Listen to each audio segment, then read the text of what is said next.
আমাদের দেশে আপনাদের আশেপাশে বেনামাজি গুনাহগার আছে না নেই?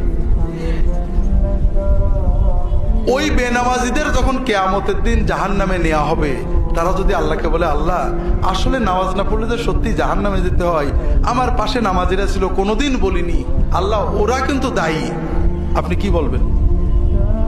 খুব ভালো করে বুঝুন, আল্লাহর সাথে বিজনেসের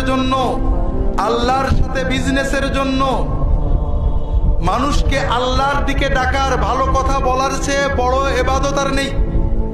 আপনি কোনো মানুষকে যদি ভালো কথা বলেন, সে শুনুক আর না শুনুক, আপনার আমলনামায় একটা বিরাট সদকা জমা হয়ে যাবে।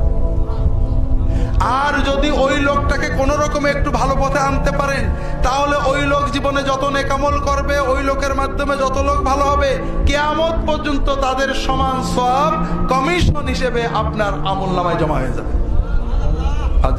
এর চেয়ে সহজ ব্যবসা আর নেই।